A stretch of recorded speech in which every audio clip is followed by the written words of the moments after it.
القاسم محمد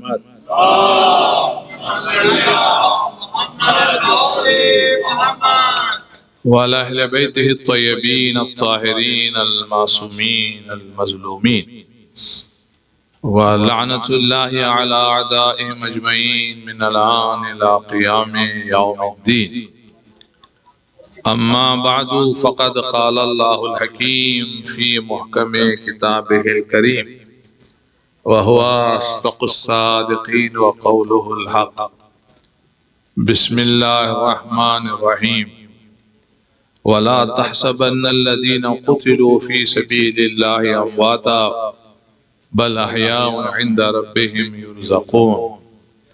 وقال رسول الله صلى الله عليه وآله وسلم إن الحسين مصباح الهدى وسفينة النجاة. صلوات پڑھیں محمد وآلہ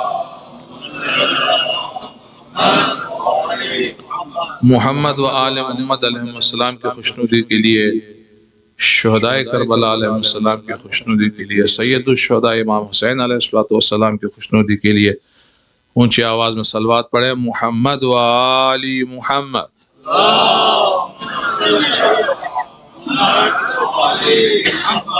مومنین اور مومنات عالم کی حفاظت کے لیے، عزاداران سید الشہداء علیہ السلام اور زائرین امام حسین علیہ السلام کی حفاظت اور سلامتی کے لیے، اور آپ سب کی، آپ کی فیملی کی، بچوں کی سلامتی کے لیے صلوات پڑھیں محمد و آل محمد.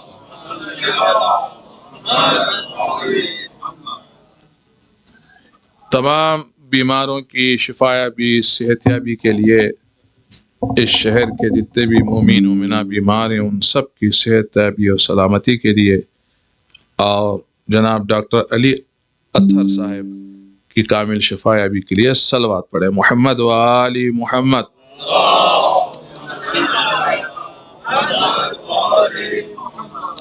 عزیزان گرامی،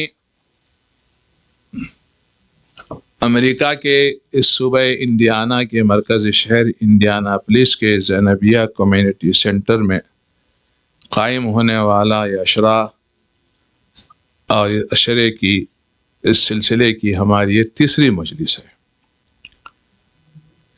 اور موضوع سخن، عنوان کلام ذہن عالیہ میں ہوگا دور حسین علیہ السلام اور دور حاضر.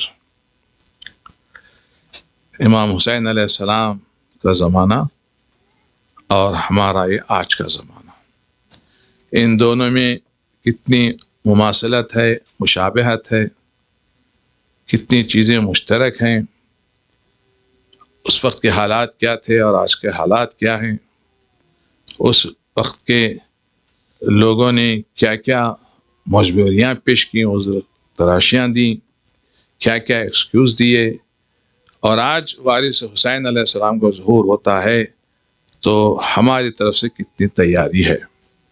اس لیے کہ 1400 سال پہلے ہم تھے نہیں، ہم پیدا نہیں ہوئے، تو لہٰذا ہم پڑھتے آ رہے ہیں، سنتے آ رہے ہیں، کوشش کر رہے ہیں عمل کرنے کی.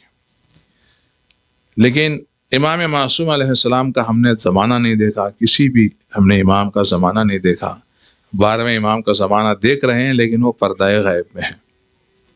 ٹھیک، تو ذہن و فکر ہمارے کتنے تیار ہیں، ہمارے اندر پریپریشن کتنا ہے، آمادگی کتنی ہے، تیاری کتنی ہے، مرد کتنے تیار ہیں، خواتین کتنے تیار ہیں، بچے کتنے تیار ہیں، بزرگ کتنے تیار ہیں. یہ ساری چیزیں ہمیں خود بیٹھ کر غور کرنا ہوگا، ہمیں بیٹھ کر محاسبہ کرنا ہوگا، ہمیں اپنے آپ سے پوچھنا ہوگا. مثال کے لیے آج آپ واپس جائیں گے اپنے گھر سلامتی کے ساتھ مجلس کے بعد نیاز وغیرہ کھا کر یقیناً، تو جناب آدھے گھنٹے سے کم کسی کا ہے ہی نہیں گھر، سب آدھا گھنٹہ 40 منٹ 45 منٹ ماشاءاللہ اتنے دور سے آتے ہیں، بڑی بات ہے ویسے، جزاکم اللہ. ٹھیک ہے، تو سنیے جناب، تو جب واپس جا رہے ہوں گے آپ، اب 2 ڈاکٹر مل گئے، اتحاد ہوگا، تو مولوی کیا کرے گا؟ آپ اس میں صلوات پڑھیں محمد و آل محمد. جی جی، ہم برگنڈی ٹویوٹا سیانا 751 CRM ڈرائیو بلاک کر دیا.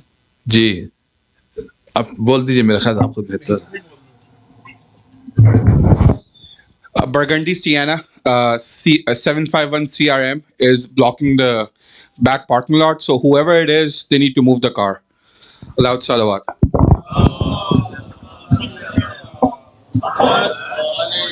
ایک اور مطلب بلند آواز میں صلوات پڑھیں. محمد وآل.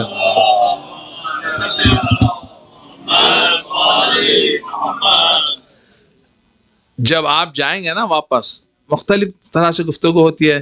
ایک تو ضرور گفتگو ہوتی ہے، مولانا صاحب نے مجلس کیسی پڑھی تھی آج، ٹھیک ہے، یہ تو آپ کا حق ہے، وہ تو ضرور ہے، ٹھیک ہے نا، تو کیجئے ضرور، ہمیں خوشی ہوگی.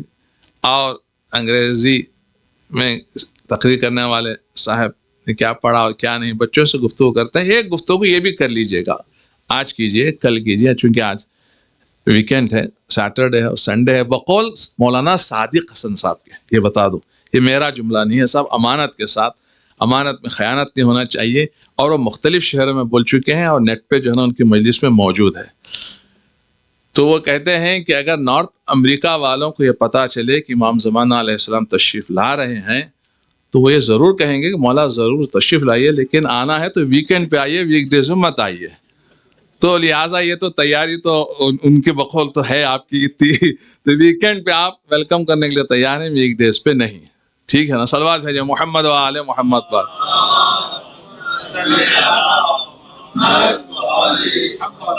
تو جب آپ جانے لگے، ٹھیک ہے، شوہر بیوی سے پوچھے ایک سوال، بیوی شوہر سے پوچھے. مولانا سرکار صاحب 3 دنوں سے مجلس میں پڑھ رہے ہیں دور حسین علیہ السلام، دور حاضر.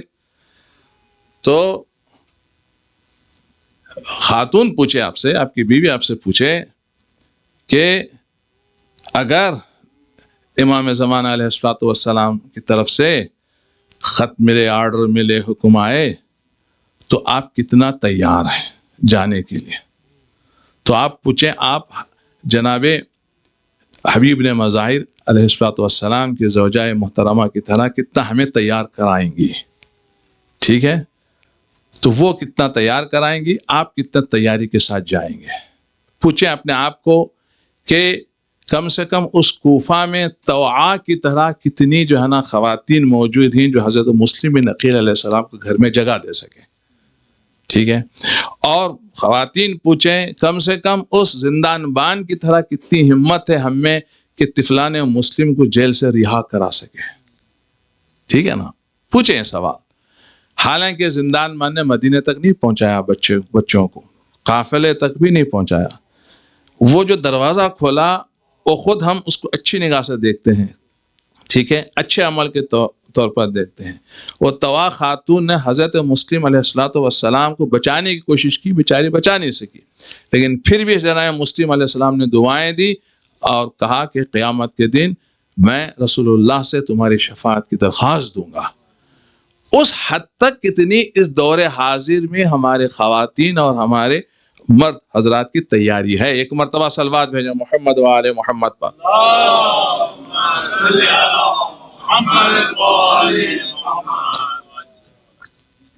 جناب دیکھیے عزیزان گرامی، سورہ آل عمران قرآن مجید کا 3 سورہ اور اس کی آیت نمبر 169، جس میں اللہ نے کھلے لفظوں میں یہ بیان کیا ہے اور بیان کر رہا ہے، فرما رہا ہے جو لوگ اللہ کی راہ میں قتل کیے جاتے ہیں، مار دیے جاتے ہیں، شہید کیے جاتے ہیں، ان کو مردہ تصور مت کرنا، یہ گمان مت کرنا کہ وہ مردہ ہیں، وہ مر چکے ہیں، بلکہ وہ زندہ ہیں.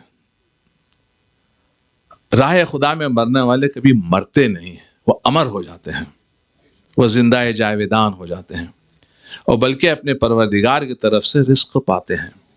اور ان کی شہادت کی وجہ سے تمہیں بیداری ملتی ہے. رزق وہ پاتے تو ہیں بلکہ تمہیں رزق دے رہے ہوتے ہیں، تمہیں زندگی دے رہے ہوتے ہیں، تمہیں حیات دے رہے ہوتے ہیں، تمہیں جینے کا سلیقہ دے رہے ہوتے ہیں، تمہیں جذبات دے رہے ہوتے ہیں، اور تمہیں ہمت دے رہے ہوتے ہیں کہ دیکھو ہم چلے گئے، کچھ ہوا نہیں، اور ہم اچھی جگہ ہیں، بہت اچھی جگہ ہیں، ہر چیز سے آزاد ہو کر اس دنیا میں ہیں. ٹھیک، یہ ہو گئی قرآن مجید کی اس آیت کا اس کا ترجمہ. ٹھیک، اب حدیث میں حضور نے کیا فرمایا کہ ان الحسین مصباح الہدا، میرا حسین ہدایت کا چراغ ہے، وسفینۃ النجا، اور نجات کی کشتی ہے. دیکھیے عزیزان گرامی، مسلسل شروع میں فضائل پڑھتے آ رہا ہوں جناب امام حسین علیہ السلام کے اور کربلا کے حوالے سے. ٹھیک، آپ دیکھیے امام حضور نے کیا فرمایا، من احب اللہ من احب حسین، اللہ اس کو دوست رکھے گا جو حسین کو دوست رکھتا ہے. ہاں، جناب امام حسین علیہ السلام کی عظمت آپ یوں جانیے کہ حضور سجدے میں ہیں، نماز پڑھ رہے ہیں اور سجدہ فرما رہے ہیں، اور پشت رسول پر آ کر حسین ابن علی علیہ السلام بیٹھ جاتے ہیں. ٹھیک ہے نا، اور نماز جماعت کی ہے، فرادہ نہیں ہے. جماعت، اور جماعت میں کیا ہے، جو کمزور ہوتا اس کا زیادہ خیال کرنا چاہیے. پیش امام کا، امام جماعت کے لیے یہ حکم ہے کہ جو مامومین میں جو کمزور ہوتا اس کا خیال ہونا چاہیے. اتنی طول نہ دے دو کہ پیچھے پڑھنے والوں کو تکلیف ہو. اب یہاں اللہ جانے کہ کتنے مرتبہ آپ نے ذکر کو طول دیا، بلکہ یہاں تک روایتوں میں ملتا ہے اور علماء بھی پڑھتے ہیں کہ بہت سے لوگ سجدےگاہ سے اپنے آپ کو اٹھا رہے تھے اور پھر سجدے میں جا رہے تھے، یہ دیکھنے کے لیے کہ کیونکہ ایسی چیز پہلے ہوئی نہیں تھی کہ ایک مرتبہ پڑھا جاتا ہے، 3 مرتبہ پڑھا جاتا ہے. رکوع میں یہ ہے کہ کوئی اور جو ہے نا شامل ہو رہا ہے، چلو بھی 5 مرتبہ پڑھ لیا. اب یہاں پڑھے جا رہے ہیں سبحان اللہ سبحان اللہ سبحان ربی الاعلیٰ و بحمدہ سبحان ربی الاعلیٰ و بحمدہ، اور پڑھے جا رہے ہیں یہاں تک کہا جاتا ہے 70 مرتبہ آپ نے ذکر کو طول دیا. ٹھیک ہے، اور امام حسین علیہ السلام کو پشت سے نہیں اتارا، امام حسین علیہ السلام کو پشت سے نہیں اتارا.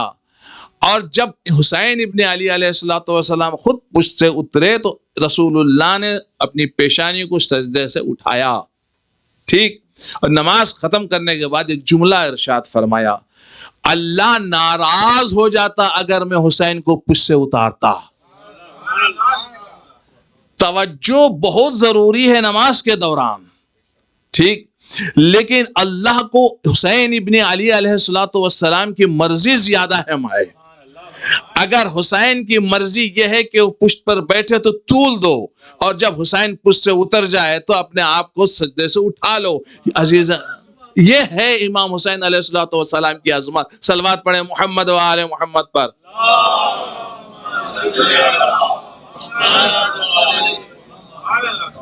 دیکھیے کہ نئے مدینے کی شروعات میں لوگوں کے مسائل ہیں، اور عید آتی ہے اور بچے عید کے دن نئے پوشاک پہنتے ہیں، نئے کپڑے پہنتے ہیں.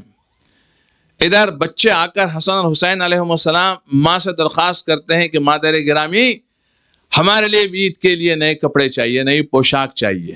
ٹھیک ہے، عید کا تہوار ہے، بچے خوشی مناتے ہیں. تو ایک مرتبہ جناب سیدہ جانتی ہیں کہ کنڈیشن کیا ہے، صورتحال کیا ہے.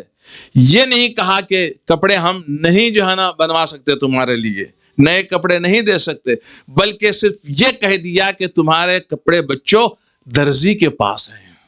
آپ اندازہ لگائے گا، صرف اتنا کہا کہ درزی کے پاس ہیں.